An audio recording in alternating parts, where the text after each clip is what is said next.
All right. I've been living in a foreign country now for 4 months. It's the longest I've ever lived in a foreign country for. I've only lived in Israel for 2 months, and this has been four. Australia's amazing.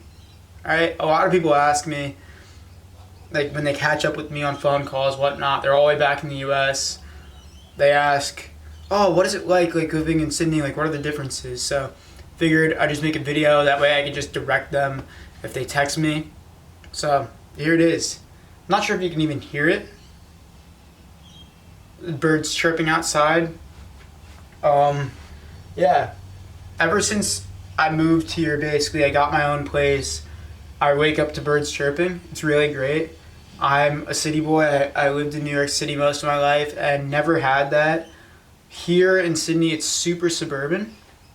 And most cities here in Australia are like that just because they have a super low population. They have a lot of space, so cities kind of expand outward rather than up. They are slowly starting to expand up though. So most people live in a house or a flat. They don't live in apartments. But that's what it tends to be like here.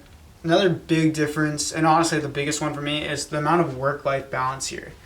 It's because, to me, Australia is the land of enough. Most people here have enough to get by, you know? At one of my jobs that I worked, people basically said, unless if you're a crackhead, it's like you can get a job doing something here. You can make some sort of income. And I found that relatively true. Like, you do still see homelessness here, but it isn't by far as much as I saw in New York or other places in the US like Miami. Maybe they have more homelessness here and I just don't know. And also they have a pretty big van culture here, so I guess that would count as homelessness, but who knows. Yeah, here minimum wage is super high. It was just above $20 an hour. Most places pay $25 an hour AUD. So in terms of US dollar, it's like 15 US dollars you'll get working here, which obviously, like, a lot of people who watch my content, like, oh, I want to make more, like I'm making more at my current job. You have to think compared to Arkansas with like a minimum wage of $8.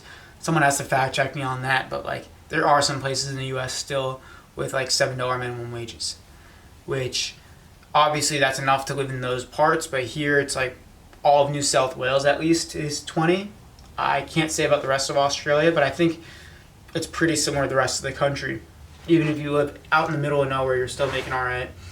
And here too, like I had one flatmate who was a roofer, worked a very labor intensive job. He now makes 100K AUD a year. And that's because they realized, all right, the manual labor jobs that nobody wants, we should pay higher for. So hence they pay higher for manual labor jobs. I think one of the biggest jobs here for foreigners is a traffic light technician slash like repair person. And you make like quite good money. I think like 35 an hour doing that. Yet it's for them like seems like nothing. Like it's just very labor intensive. I guess you have to go on heights a lot and a lot of ladders.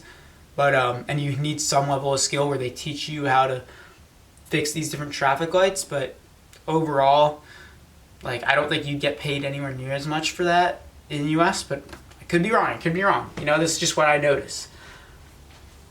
Here, just quality of life, everyone kind of has a very similar quality of life. That is also because our government is very socialist. They provide a lot of government programs. Like the biggest thing I saw was during COVID. During COVID, I wasn't here, but I'm just asking people about their experiences from it. And like, if you during COVID had your own business, which usually they don't supplement businesses, but they supplemented everyone with a business, like I think like $750 per week, which is pretty big. And then also they were going in and out of lockdown, so you have to take that if you want a restriction on freedom. But yeah, they like were going in and out of lockdowns. A lot of people were locked in their house like harshly. Like they would have cops, like if you in Miami, it was no problem during lockdown. You could drive anywhere basically, and as long as nobody saw you, you wouldn't really get in trouble for being out, going on walks, whatnot. But if you were on a walk with your dog, they would check your ID to see if you lived within 3 kilometers. which was absolutely absurd to me. Like, they'd be like, you're not allowed 3 kilometers outside your house. And they'd check to see.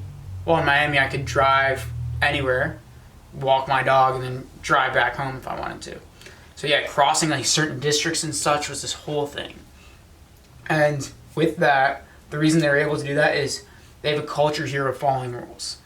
My buddy snuck into a concert once, and like he was like the only person who did that.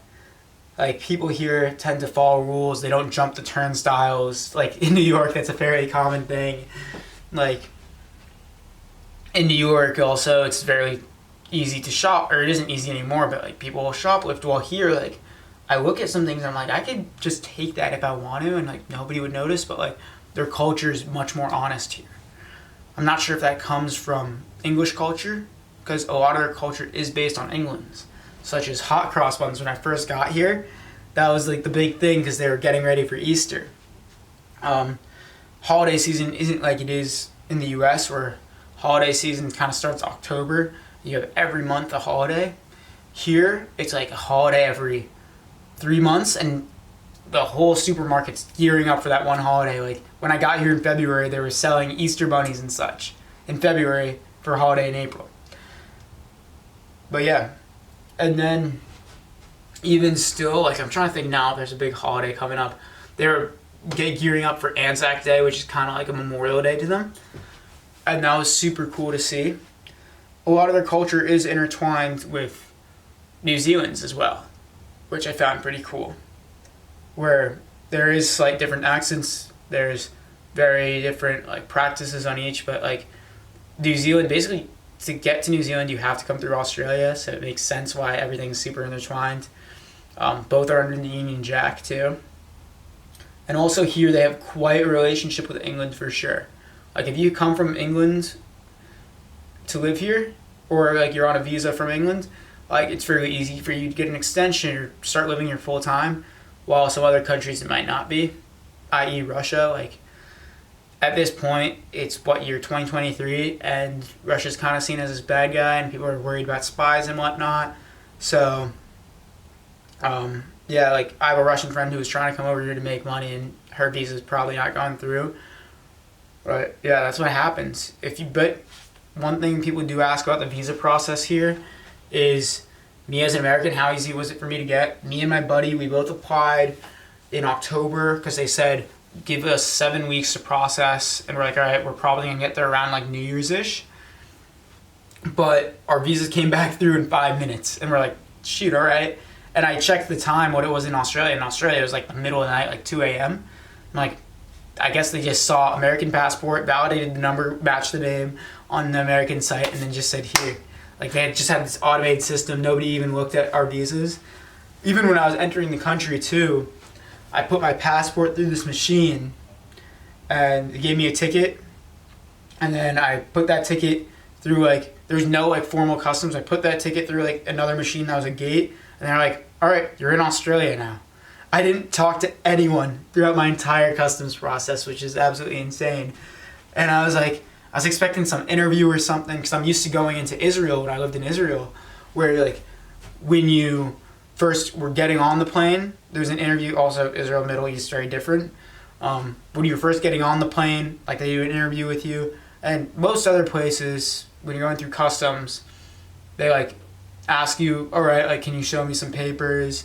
How long do you plan on being here, whatnot. Like, Europe, I think, is a very standard process for that. The EU, they're like, how long do you plan on being in the EU? Where's your first hotel stay, whatnot. Didn't ask me for any of that. They asked me for a slip, put that slip when I scanned my passport in. But yeah, that was that. It's like probably the easiest customs process I've ever had. But I guess that's also to do with the culture. It's a very honest culture. They expect people, if they're going to come all this way, to be honest. So hence, I haven't broken that many rules while here. Key is on that many. I tend to try to think that things are scams, and they don't always seem as they appear. That's just my mindset, honestly. But yeah, it's a very honest country. I'd say if you're coming from other places in the world and you're able to get here, this is a good place to save up a good chunk of cash. Personally, for me, I've talked to other people who are like, oh, it's impossible to save, because Sydney is quite expensive. When you do want to buy something, it is expensive. But I live a fairly like reasonable life here. Like I pay good money for my food. I pay for an alright place. Like my room is absolutely huge here. But yeah, and basically that's all I need. I pay for my softwares that I need for tools and such for my work. But here it's like I'm saving up money and I'm like, all right, like I don't necessarily, even when I had a job, it was fairly easy for me to save, and like I had huge credit card debt when I first came here. And I was like paying that back, and I was like, shoot, all right, like I'm getting paid basically minimum wage, and like I can still pay back things. Yeah, as long as you're not blowing your money on things. Like if you tend to have a pretty regimented routine, you're not going out every weekend, you can save up cash quite well here. But when you do need something, it is quite expensive, so it's kind of a trade-off there. Hence why they have good minimum wage. A lot of people here, in terms of travelers, they come here, they save up money for a few months, they work some farm, because you get paid like $40 an hour if you work on a farm sometimes, or some mines, and then they basically hustle for like 6 months, and then they go off and to Southeast Asia, to Thailand, to not necessarily Bali, but other places, and they're like, all right, like I can just now chill for 6 months and not worry about a single thing, which some people really like living that lifestyle. For me, I kind of drive, I'm constantly working on something, constantly have something to learn. And that's my biggest thing here, is I'm learning about something that I never really got the opportunity to learn about before. Australia, it's super young in terms of a country, and basically like history classes don't teach you anything about it. I guess that's why I was drawn to it. I just realized that. Like, history classes, at least in the US, they teach you about the Middle East, they teach you about Crusades, they teach you about Europe and Enlightenment and Renaissance. And then, like, even indigenous cultures, US, they teach you a little bit, thankfully, about indigenous people there. They talk about Africa and the slave trade, and, like, even some history classes go over that in more in depth. Asia, they talk about the dynasties of China, they talk about the rise of communism in Asia. They talk about Japan, Korea. Australia is kind of this continent now where it's kind of like nothing's talked about there really. Like even to this day, when I had Anzac Day, I didn't realize that they actually shipped people from here to Europe to fight in World War One. Like that's pretty crazy. That they took all those resources just for more people. Yeah, this is kind of like this in Antarctica, not talked about too much. Even parts of Africa as well, but even still, I think I learned something. Like, I don't think the word Australia was talked about in any single one of my classes in high school, which says something. That's why I'm drawn here. It's this great new frontier. I think that's a big thing with the first settlers here, is this new frontier, is the Wild West out here. So, yeah, that's what I've learned. That's kind of what I've been thinking about while living here in terms of culture and everything. Give me your thoughts. Are you originally from Australia? You know much more about it? Are there any fact checks that like you did, like the minimum wage of Arkansas? Please leave that down below in the comments. Or I just send you this video as a friend to get out my initial thoughts. That's all good too. Yeah, if you like more of this content in terms of travel and culture, feel free to check out my travel Instagram at Escape Your Hometown, or my personal Instagram at talon.in.color. Feel free to message me if you have any questions about anything. Always open in the DMs. But yeah, like, comment, like this video if you want to see more, subscribe, and you'll get more videos about travel, design, technology, just overall my thoughts on life. But yeah, if you want to see some adventures of me in Australia, click this video over here. It is all about when I took a last minute flight to Melbourne with a couple friends, visited a friend that I hadn't seen in like 4 years. Great time there. Enjoy. Hope you have an epic day.